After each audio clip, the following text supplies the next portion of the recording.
et bienvenue sur ma chaîne de Tribulation littéraire. Aujourd'hui mes petits loups, je suis ravie de vous retrouver pour une nouvelle vidéo et vous l'avez vu dans le titre, je vais vous présenter mes dernières acquisitions de l'automne. Si vous n'avez pas suivi, cette année j'ai décidé de découper mes book hauls non plus par mois mais plutôt par saison parce que je suis en no-buy ou plutôt en tendance à baisser mes achats de livres. Vous allez voir qu'on n'a pas du tout l'impression que c'est le cas, mais en vrai j'ai quand même beaucoup de réceptions que j'ai eues de différents éditeurs ici, et notamment aussi de mon futur boulot, parce que je l'ai annoncé sur Instagram, mais voilà, je vais travailler pour les éditions Steinkiss Jungle, et je suis ravie de travailler pour eux, et du coup ils m'ont donné un certain nombre de bandes dessinées et de romans graphiques pour que je me mette un peu dans le bain. Donc voilà, je pense qu'on va commencer tout de suite. Comme d'habitude, je ne vous fais pas vraiment de résumé, sauf si vraiment je me souviens des résumés, mais vous le savez, j'aime pas trop les donner, surtout quand je n'ai pas lu le livre, parce que j'ai très peur en général de dire des bêtises. Dernier disclaimer, je suis désolée, je parle du nez, je ne sens plus rien. C'est comme ça, hein, que voulez-vous, l'hiver arrive. Et je commence maintenant avec un tout premier livre, il s'agit de Loup après tout de Jérôme Leroy, publié chez Syros.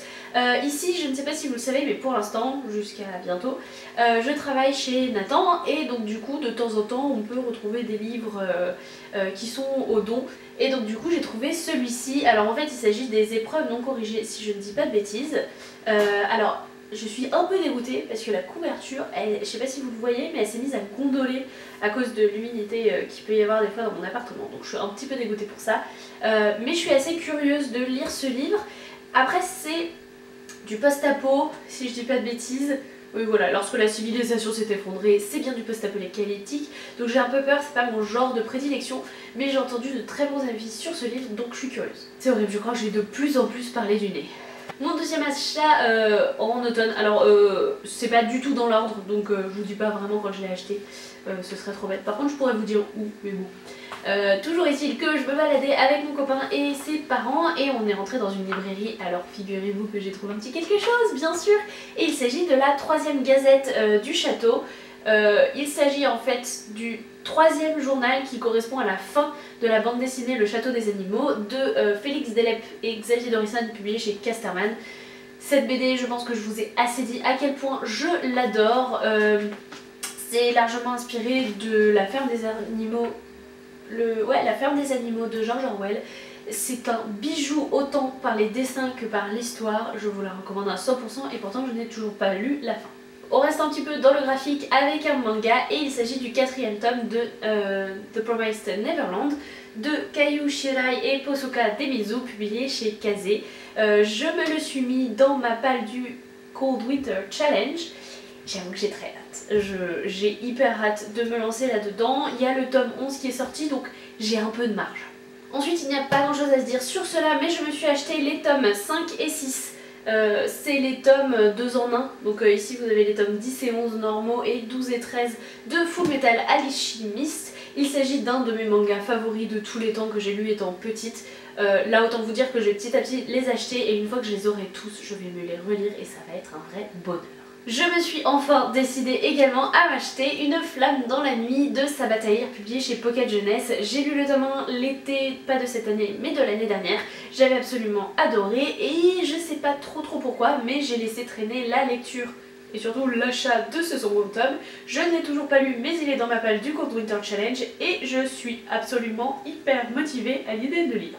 Côté service presse, cet automne, j'ai reçu Cursed, tome 1, La Rebelle de Frank Miller et Thomas Wheeler. C'est publié donc chez Gallimard Jeunesse. C'est une réécriture des mythes arthuriens avec comme personnage principal Nimue, qui n'est autre que celle qui va donner l'épée dans le lac, donc la Dame du Lac. J'ai hyper hâte de lire cette histoire. En plus c'est illustré, il va y avoir une adaptation Netflix et tous les avis sont assez élogieux, donc autant vous dire que j'ai hâte aussi. Comme tout pour tous les livres de ma pile à lire, mais ça vous avez l'habitude. Deuxième réception Gallimard Jeunesse cet automne, il s'agit de La Reine sous la neige de François Place. Donc celui-là, vous vous doutez de pourquoi je ne l'ai toujours pas lu, parce que Une Reine sous la neige, c'était Cold Winter Challenge assuré, donc je me le suis gardé et je pense qu'en plein milieu de l'hiver, quand il va se mettre à neiger, je vais le sortir. Je vais tout arrêter, je vais le sortir et je vais le lire. Et la dernière réception de Gallimard Jeunesse pendant cet automne, il s'agit de Quelqu'un m'attend derrière la neige, de Timothée de Fonduel et illustré par Thomas Campi.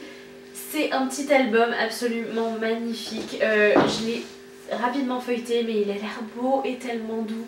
Honnêtement, limite le 21 ou le 22 décembre, je sais pas quand est l'hiver exactement, je crois que je vais me poser dans mon canapé avec un bon chocolat chaud et je vais lire ça et ça va être un moment incroyable. Je ne sais pas si vous le savez, mais bon, c'est pas une information hyper importante, mais au mois de novembre, c'est mon anniversaire, donc du coup le mois de novembre est dans l'automne, donc ça fait partie de ce book haul d'automne.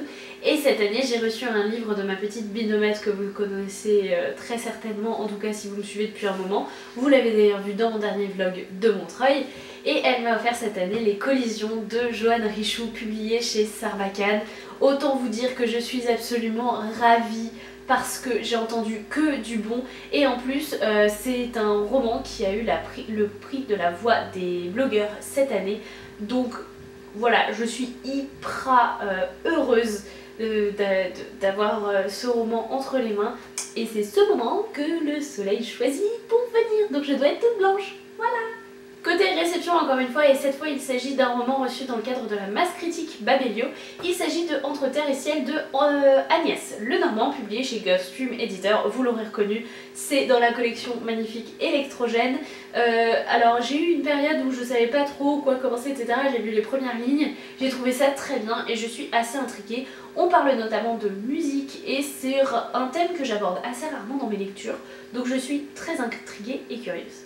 Et là mes amis, j'ai reçu 2 romans que j'avais très hâte de recevoir, dont un ça a été une totale surprise, le premier moins.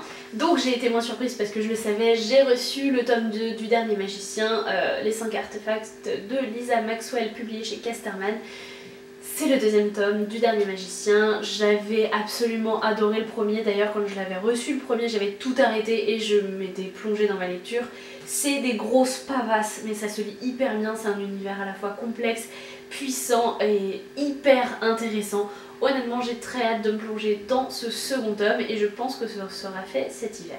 Et le deuxième livre que j'ai reçu et qui était une attente, je pense, de la France entière concernant la littérature jeunesse en cette fin d'année. Je ne savais d'ailleurs pas que j'allais le recevoir puisque j'ai reçu un mail des éditions Gallimard Jeunesse un jour plus tard, donc ça a été une totale surprise pour moi. Mais j'en ai eu les larmes aux yeux puisque j'ai reçu La Tempête des Échos, qui est le 4e tome de La Passe Miroir de Christelle Dabos, publié chez Gallimard Jeunesse. Autant vous dire que j'ai une hâte absolument incroyable de découvrir ce qui va se passer dans ce 4e tome, mais malheureusement pour moi j'ai croisé la route d'Émilie qui m'a dit « Mais voyons Aloïse, tu n'as pas le droit de lire le 4e tome sans avoir relu les 3 autres parce que tu vas te perdre et tu ne vas pas apprécier à sa juste valeur ce 4e tome. » Alors du coup, je suis en train de relire la saga de La Passe Miroir, mais ne vous inquiétez pas, ce n'est pas du tout un mal puisque j'adore absolument ma lecture, je suis sur la fin actuellement là. Alors je vous tourne du tome 1 que je trouve incroyable, je redécouvre des choses que j'avais un peu oubliées et c'est absolument magique. Autant vous dire que j'ai très hâte de dévorer la relecture de ces 3 tomes pour enfin découvrir le fin mot de l'histoire. Et le dernier livre que j'ai eu, il s'agit de La Nouvelle Arche de Julie Lestrange, c'est le premier tome chez Michel Lafon. C'était Émilie justement Bulldog qui en avait énormément parlé l'année dernière parce que c'était un livre, si je dis pas de bêtises, qu'il avait sorti d'une panne de lecture. En tout cas elle en avait fait la promotion en plus et elle avait vraiment adoré. J'étais curieuse de le découvrir et en fait c'est ma petite Alix des Moderva qui, en se débarrassant de certains livres, me l'a proposé. Et c'est le seul que j'ai retenu, mais c'était vraiment celui qui me faisait le plus envie. Donc j'ai hâte de découvrir ce que ça va donner. Et puis le dernier livre que je vous présente alors que c'est pas le mien, c'est celui de mon amoureux parce que je lui ai offert. Mais il est très probable quand même que je le lise un jour, donc je vous le présente quand même. Il s'agit de La disparition de Stéphanie Mailer de Joël Dicker, publié chez De Fallois Poche. C'est un livre que je lui ai offert parce qu'on a tous les deux lu l'affaire Harry Kébert, si je dis pas de bêtises, qu'on avait tous les deux énormément aimé, donc voilà, je lui ai offert, mais je sais que c'est le genre de petit bouquin que je vais me lire aussi. Et mes dernières réceptions du coup de ce mois-ci, vous voyez j'ai quand même été assez sage en automne en tout cas. Il s'agit donc des bandes dessinées et romans graphiques que Stan Kiss Jungle m'ont prêté pour que je me prépare un petit peu à ma prise de poste prochaine. Et la première bande dessinée, il s'agit de la Brigade des Cauchemars, le tome 1 de Frantillier, Yonggi, Dumont et Drac. C'est donc publié chez Jungle, ça avait reçu le prix des collèges à Angoulême en 2019. Et j'ai vraiment un souvenir que cette bande dessinée avait fait le tour des réseaux sociaux, donc je suis assez curieuse de voir ce que ça va donner. Surtout que je lis très peu, enfin je lis vraiment très peu de ce genre en bande dessinée, enfin tout ce qui est frisson, thriller, je crois que j'ai jamais lu ça en BD, donc je suis extrêmement curieuse. Dans le groupe Stan Kiss dans lequel je vais, ils ont lancé il y a quelques années, il y a 1 an, 2 ans, une collection de mangas qui s'appelle Vega, et donc on m'a prêté, enfin on m'a donné le bateau de Thésée de Tashiya Higashimoto, publié donc chez Vega. Je suis assez curieuse, on parle de retour dans le temps, d'assassinat, voilà, je suis curieuse, il n'y a pas d'autre mot. Toujours en bande dessinée chez Jungle, j'ai eu Les Misérables, le tome 1, Fantine de l'Herménier, Lucky et Siam et Parada. C'est publié chez Jungle Pépite. Et du coup ça reprend l'histoire des Misérables. Moi il faut le savoir, les Misérables je les ai lus il y a très longtemps dans une version abrégée. Donc du coup je serais assez curieuse de voir ce que ça a donné en bande dessinée. J'avoue que j'aime vraiment énormément les dessins et pourtant chez moi je suis quelqu'un d'assez difficile en dessin concernant les bandes dessinées. Mais là je suis très intriguée et je les aime beaucoup, donc on verra ce que ça va donner.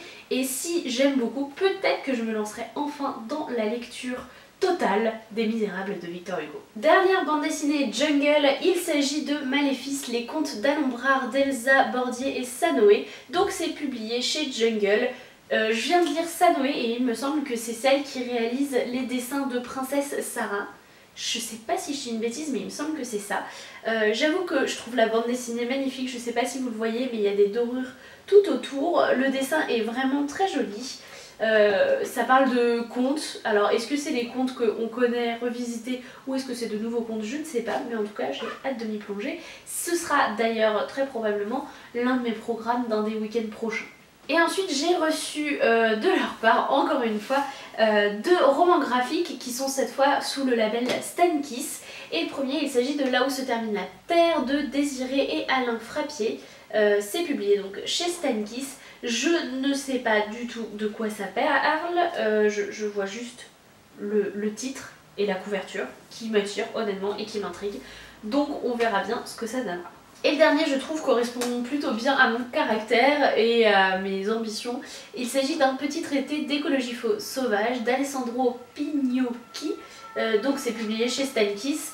J'en parle rarement ici mais je suis de plus en plus amenée à réfléchir à nos modes de consommation, à la manière dont on vit pour faire moins de mal à la nature. C'est pas toujours facile, mais donc du coup petit traité d'écologie sauvage, je trouve ça très intéressant et je suis curieuse de voir ce que ça va donner. Il me semble que tout est à l'aquarelle, je trouve ça assez sympa et assez beau.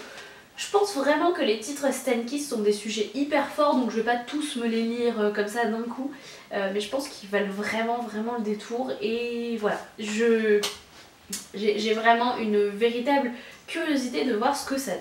Et voilà mes petits loups, c'est tout pour cette vidéo. Vous ne voyez pas mais à mes pieds il y a un certain nombre de livres. Si vous avez fait le compte, j'ai été plutôt raisonnable côté achat. J'ai eu beaucoup de réceptions, de services de presse, etc. J'espère et je pense que je vais un petit peu calmer le rythme en janvier-février, histoire de vraiment lire tous les services presse qui m'ont été envoyés pour être à jour. Il y en a d'autres qui sont arrivés et qui vont arriver, hein, donc je peux pas réduire complètement parce que y a trop de publications qui me font hyper envie. Mais voilà, je vais un petit peu calmer le rythme et essayer avec les vacances de décembre de rattraper mon retard. Sachez que du coup dans ce book haul je ne vous ai pas du tout parlé de mes achats à Montreuil, c'est normal, même s'il y a eu des achats le vendredi et le samedi qui faisaient partie encore du mois de novembre, j'ai décidé de tous vous les présenter au début du book haul d'hiver que vous aurez du coup en février-mars prochain. Vous dites-moi ce que vous avez acheté récemment, faites-moi me sentir un petit peu moins seule dans cette galère de pile à lire grandissante. J'espère en tout cas que vous allez bien, que vous faites de belles lectures. N'hésitez surtout pas à venir papoter dans les commentaires. Sur ce, je pense qu'il est enfin temps de refermer cette vidéo. N'hésitez pas à mettre un petit pouce bleu ou à vous abonner, ou les deux. Je n'ai plus qu'à vous souhaiter d'excellentes lectures et à vous dire à très bientôt. Salut les petits loups!